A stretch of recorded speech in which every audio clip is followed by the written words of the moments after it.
Commençons la semaine avec la douceur des mots de Paulo Coelho. C'est justement la possibilité de réaliser un rêve qui rend la vie intéressante. Le début de l'été, l'arrivée du soleil est souvent le moment idéal pour se pencher sur nos projets, sur nos rêves, sur nos aspirations.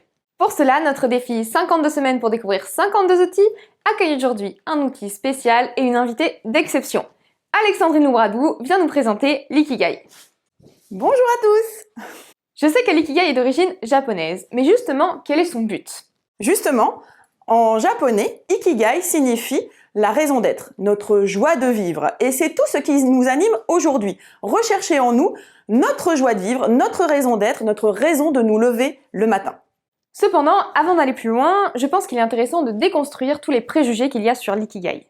Oui, tout d'abord, il est important de clarifier qu'il n'y a pas besoin de trouver son ikigai pour être heureux. C'est un outil qui nous aide avant tout à trouver du sens, mais certains n'en ont pas besoin en fait pour le trouver. D'ailleurs, c'est un outil qui n'est pas forcément positif pour tout le monde. Je pense surtout aux personnes qui vont se focaliser sur la recherche de leur ikigai plutôt que de le vivre. C'est un peu la sensation qu'on peut avoir quand on va passer du temps à rêver sa vie plutôt qu'à vivre nos rêves.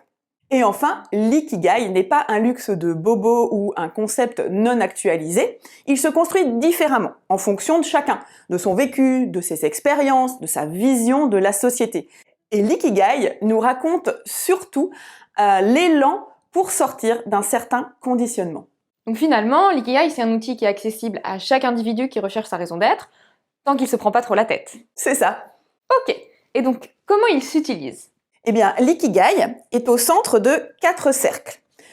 Ce que j'aime, ce pourquoi je suis doué, ce pourquoi on pourrait me payer et ce dont le monde a besoin.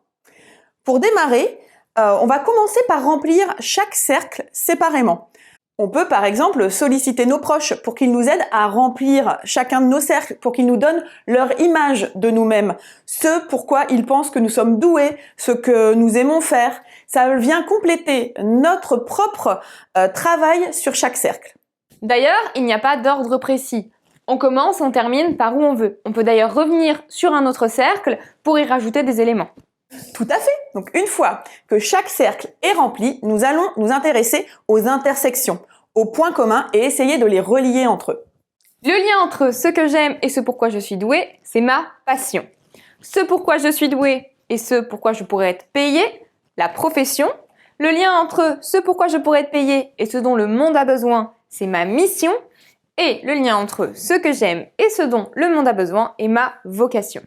Et donc, au fur et à mesure, je vais venir me rapprocher de plus en plus du cœur. Ce qu'il faut comprendre, c'est que c'est un travail long et régulier auquel il faut s'attacher. On ne va pas commencer à faire son ikigai et penser le finir en une après-midi. Il faut revenir à maintes reprises sur notre ikigai. Il faut essayer de faire le constat de ce qui nous manque et de ce qui pourrait nous remplir, seul ou avec une écoute empathique pour faire un effet miroir. Si c'est vraiment mon ikigai, je vais le sentir. Ça va me donner la force de me lever le matin, de me motiver et de combler cette sensation éventuelle de vide existentiel. De nombreuses personnes dans le monde ont trouvé leur ikigai. C'est le cas de Steve Jobs, par exemple, avec son entreprise Apple, ou encore J.K. Rowling, qui, malgré toutes les difficultés personnelles qu'elle a traversées, s'est accrochée à son rêve d'écriture. On peut aussi citer Edgar Morin, qui, à 102 ans, trouve encore la motivation d'écrire des essais philosophiques. 102 ans, l'ikigai est donc vraiment un gage de longévité. Et quelles sont les autres bonnes raisons de se pencher sur son ikigai? Personnellement, l'ikigai est un vecteur de motivation. Il donne une orientation de vie, il aide à trouver sa place et à se sentir heureux. Mais c'est un outil applicable également à l'entreprise ou à une équipe. Quel est l'ikigai de votre entreprise? Sa raison d'être? Quel est l'ikigai de votre équipe? Quand une entreprise porte son ikigai, cela donne de l'attractivité pour les talents. Elle porte sa raison d'être, elle donne du sens. Pour les équipes, cela nous pousse à travailler ensemble. C'est une source de motivation et cela accroît l'efficacité et la rentabilité. À ne pas oublier, l'ikigai est un travail régulier et sur le long terme. Le rythme est à adapter à chaque personne. Merci à tous d'avoir regardé cette vidéo et pensez à vous abonner pour suivre les 28 outils restants. Si vous utilisez un outil, partagez-le avec la Loubar Family sur notre page LinkedIn. Lien dans la bio.